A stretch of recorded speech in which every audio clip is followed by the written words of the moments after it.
Good afternoon, and thank you for the invitation. I was asked to talk about the possible scenarios of the reconstruction of Gaza under the title of Saving Gaza. So I would like to talk about the possible scenarios of reconstructing Gaza.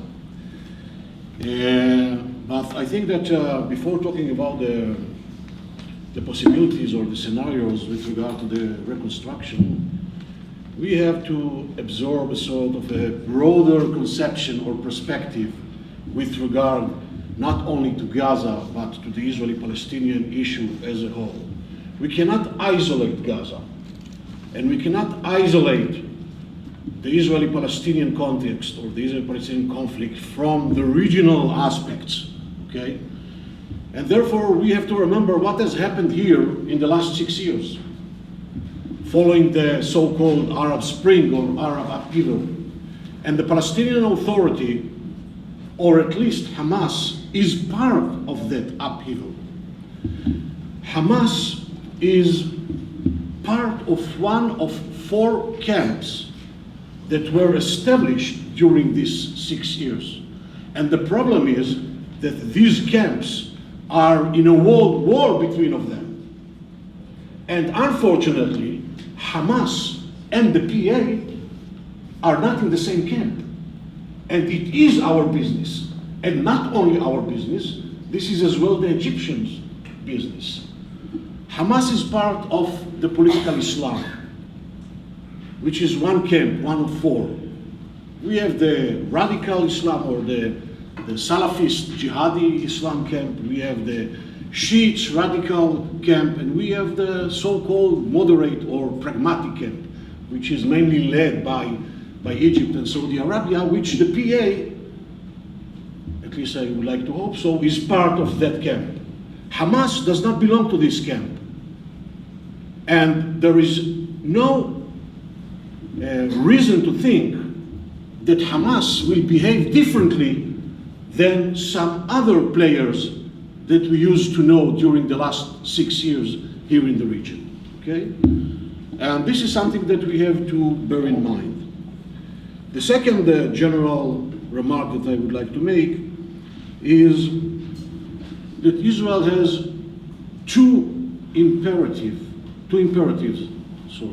with regard to the reconstruction of Gaza. The first one, and the most important one, at least in my eyes, is the moral imperative.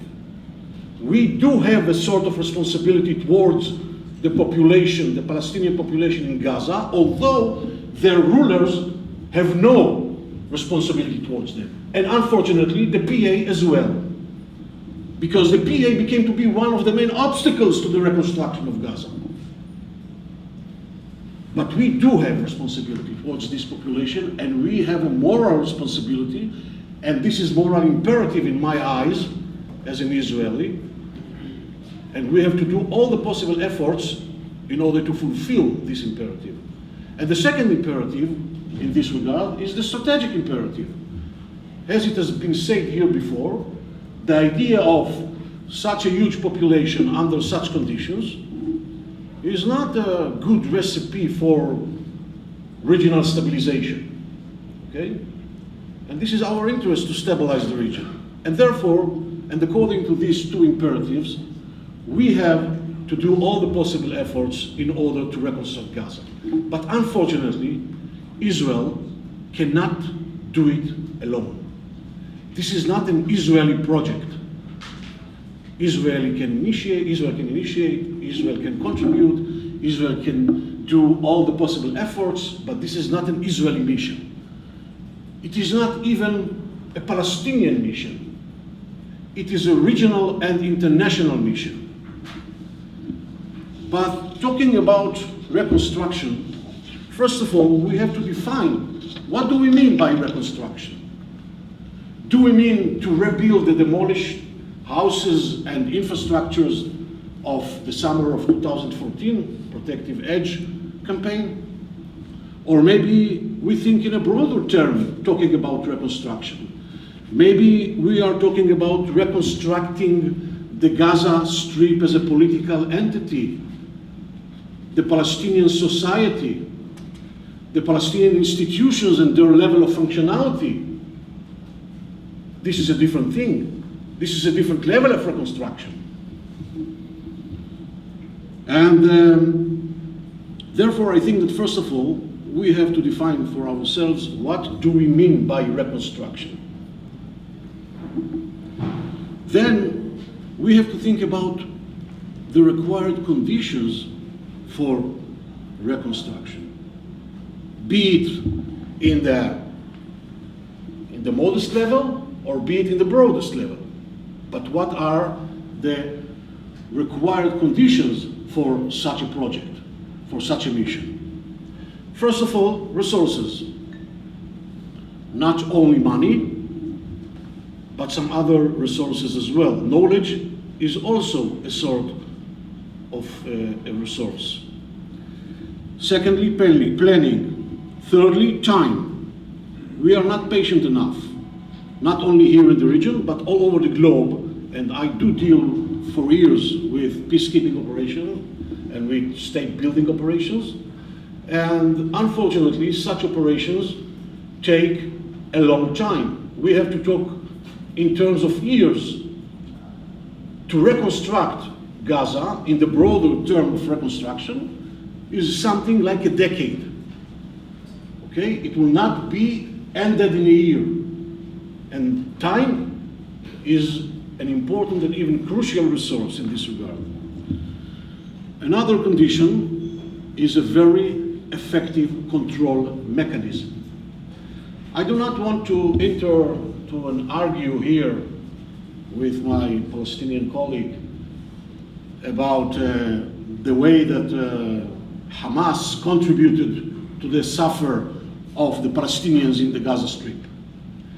But the biggest contribution to the suffer of the Palestinians in Gaza is Hamas contribution.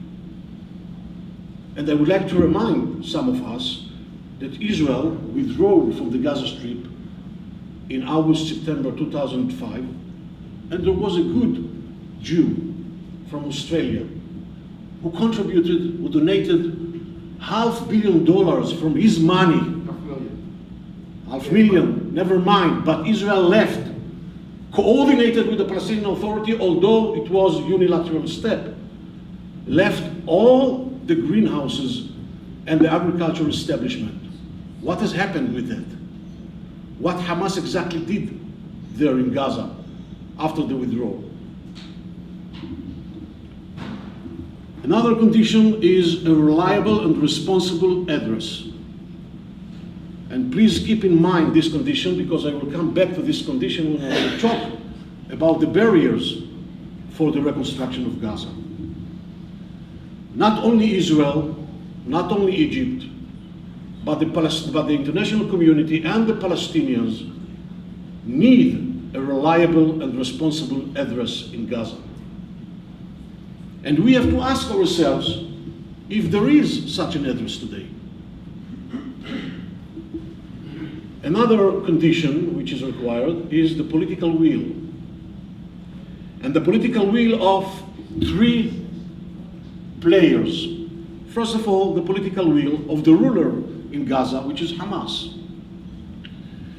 When I say the political will, it goes together hand in hand with the ethos and the narrative of Hamas. And I can assure you that as long as Hamas will support the narrative of the al-Mukawama, okay, the political will not be found there. And reconstruction will be very minimal. The second player that has to have the political will are all the players that are involved in the reconstruction project. And thirdly, the regional players. Even if they are not involved in the project, but they should have a political will for such a project. And I'm talking about Saudi Arabia, for example, okay, of course Egypt, Jordan, and others. Without the political will of the three categories of players that I have mentioned, I really doubt the possibility that a reconstruction process or project in such a scale could be done.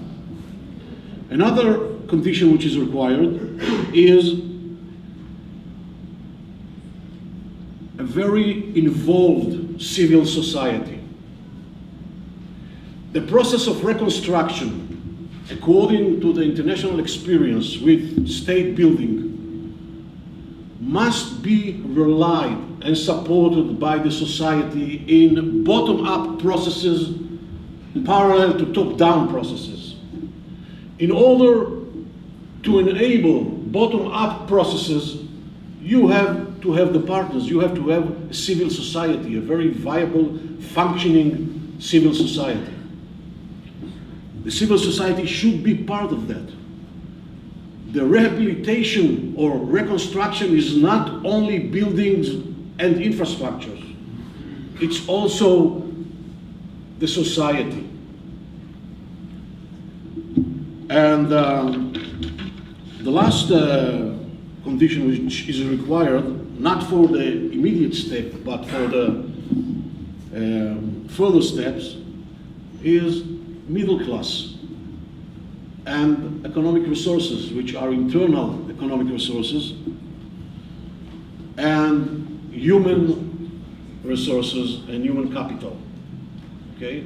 Because if there is no human capital, if there is no middle class, there will be no change. And one of the problems, not only in Gaza, but talking about the region as a whole, that there is a very teeny middle class in the Arab societies. And therefore it's so difficult to create, to initiate, and to keep societal changes. Now, what are the barriers, understanding the conditions, what are the barriers in front of such a process or such a project? First of all, the Palestinian entity, which is not a unified entity. We have two Palestinian entities. We have Hamas and we have the PA, and there is a rift between of them. And talking about or using international concepts, this is a zero-sum game between Hamas and the PA. Any achievement of Hamas is loss of the PA and vice versa.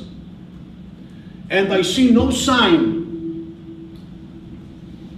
in the coming future that reconciliation between Fatah and Hamas will be there. And when my Palestinian colleague says that we don't have to care with the Israelis, we don't have to care about the internal issues of the Palestinians, we have to deal with the PLO, okay, we are willing to deal with the PLO. Does the PLO or the PA can enter today the Gaza territory? Even around the envelope of the Gaza, they couldn't arrive. And they are not allowed to arrive.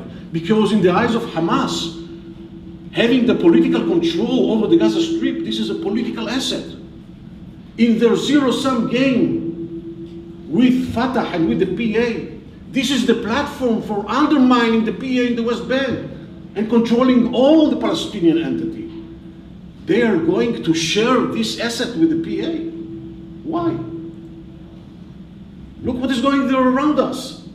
Going back to the opening remarks that I made.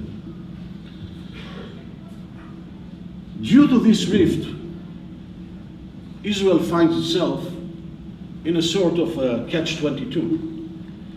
Because any contribution that Israel will do with regard to the reconstruction of Gaza means supporting and strengthening Hamas. Strengthening Hamas meaning that Israel have a problem with the PA. But this is not the only catch-22. We have another catch-22 with Egypt, because there is a very bad blood between Egypt and Hamas, because there is bad blood between Egypt and the Muslim Brotherhood, and Hamas is the Muslim Brotherhood. And if there is an Egyptian interest, is that Hamas will not be there in Gaza.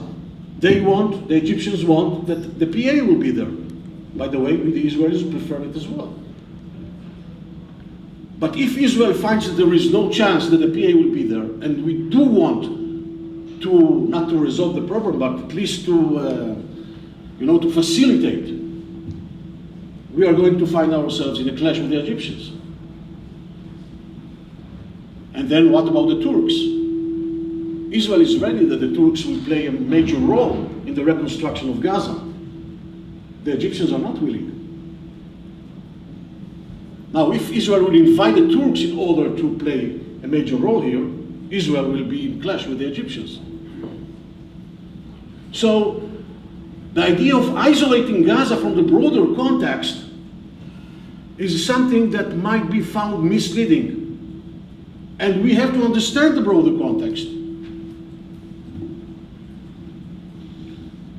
But this is not the only barriers, because we have barrier in Gaza itself. Two types of strategic barriers. First of all, Hamas, which is much less monolithic today than it used to be before 2014. There is no, I would say, a broad consensus between the military wing and the political wing of Hamas. On the contrary, there are huge disagreements between of them. There are disagreements between the political wing of Hamas in Gaza and the political wing of Hamas outside of Gaza, Khaled Mashal. So, who exactly is going to be the reliable address? The political wing, Haniyeh? I'm not sure that even if he wants to go towards such a project and to reach to some agreements with Israel, with the Egyptians, with the PA, you name it, he will be allowed to do so by the other guys from the military wing. And in addition to that, we have some other players, still small players, in the Gaza Strips that are challenging on a daily basis Hamas. And I'm talking about the jihadists, the Salafists, not only the Palestinian jihadi Islam, which became to be moderate today. We have ISIS in Gaza. And we have ISIS in Sinai, Wilayat Sina. They are affiliated with ISIS. They are part of the network of ISIS. Today they cooperate with Hamas because they have some encounters of interests, although they belong to different camps in the new Middle East. But in the moment that Hamas will signal that it is ready to be part of the other camp, they are not going to remain silent.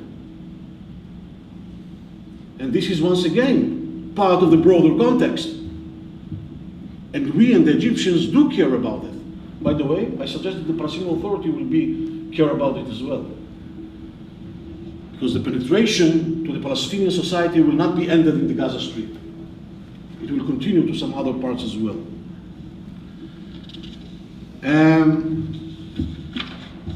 So, after describing the conditions and the barriers, and believe me that the list is much longer, okay? What could be done? Or what should we do? What should we do? Here, we have to go back and to ask ourselves, what do we mean by reconstruction? Are we talking about the broadest scenario or about the modest scenario? If we are talking about the broadest scenario, which the probability for this scenario is very limited, according to my understanding, we have to refer to the reconstruction of the Gaza Strip as part or a component of a new regional security regime. And therefore, all the concept should be changed. It's not a bilateral issue between the Israelis and the Palestinians. This is at least a regional issue. And it should be a part or a component of a regional fabric where some other players play major role in this game. And this should be based on the Arab Initiative. And I think that it is a huge progress when some Arab leaders declared, even if not officially, that they are ready to begin normalizing the relations with Israel during the political process with the Palestinians and not only at the end of the political process. In my eyes, it's a huge progress. And I think that if we are talking about regional context, then the Arab Initiative should be the platform. And if we are talking about the broadest scenario of reconstruction, we have to think in terms of state building in the broadest possible manner. Meaning that we have to reconstruct not only buildings and infrastructures that were demolished in summer 14. We have to rebuild the Gaza Strip من التوك لسلام عليكم. From the first beginning to the end, including the rehabilitation of the Palestinian refugees in the refugee camps. With military/security presence in the Gaza Strip that will provide Israel with the required guarantees. And that might pave the way for the PA to come back to the Gaza Strip. Without such guarantees and without such a presence, I really doubt the possibility that a reconstruction in this scenario is doable.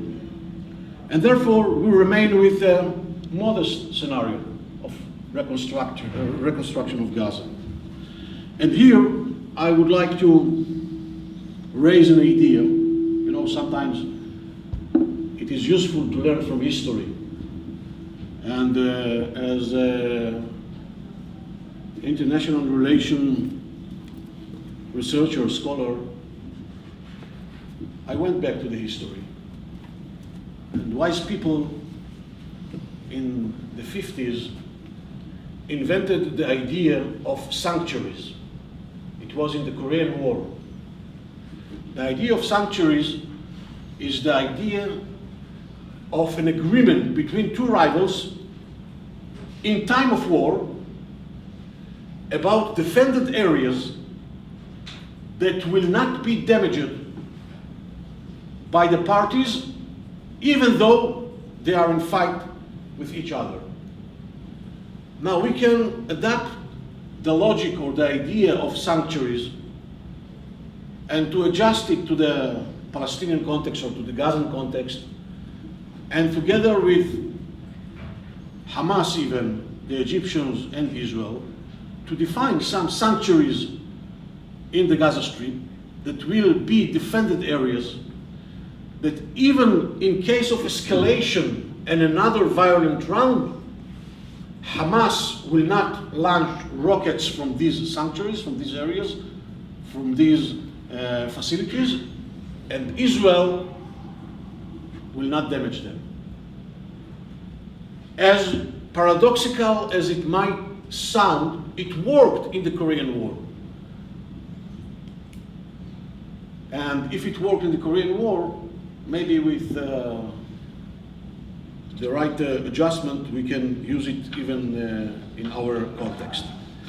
The second thing that we have to do in order to facilitate the moderate scenario is to lift the constraint and the limitations that were made by the contributing countries with regard to the pledge that they made, the huge amount of money of $5.4 billion for the reconstruction of Gaza. Most of them are Arab states, but they made a condition that this money will go only through the PA. And unfortunately, although I can understand the logic of this constraint, of this limitation, okay, it became to be a barrier. And therefore we have to lift this limitation if we want to make a sort of a progress with regard to the reconstruction. We have to improve the control mechanism that exists today in the Gaza Strip in order to assure that the materials that are moved from Israel to the Gaza Strip in order to enable the local population to rebuild their houses will not be used by Hamas in order to rebuild their military capacities. Okay? And unfortunately, the existing mechanism is not so efficient. It should be improved. And it could be improved. Israel will have to deal with Hamas. Israel will have to coordinate with Hamas. And Israel will have to negotiate with Hamas. By the way, Israel did it before, in many occasions. It will be maybe indirect negotiation, indirect coordination, but it cannot be done without the bilateral, without the coordination between Israel and Hamas. Israel and Egypt, not Israel alone, Israel and Egypt, okay, should release the blockade, or should release the so-called siege, although it's not a siege, over the Gaza Strip, and to facilitate and to enable and to enhance import and export from the Gaza Strip. But it is not only an Israeli responsibility. As far as I know, and I remember the geography, there is a border between Egypt and the Palestinians in Gaza as well, and there is a cross there between of them. Israel has no responsibility over this cross, okay? But I've never heard that the Palestinians or some others here in the region or in the international community actually made any complaint towards the Egyptians because they are blocking this cross. They have responsibility as well in this regard with the Israelis. I think that Israel has to increase the number of permits for Palestinians, workers in Israel, and Palestinian businessmen. And I think that eventually, under such conditions, we have to take into consideration that the next violent round will become. It's not a question of if, it's a question of when. And I think that if there is a challenge for Israel and for the other players as well, is to assure that the next round will be late as possible. Thank you.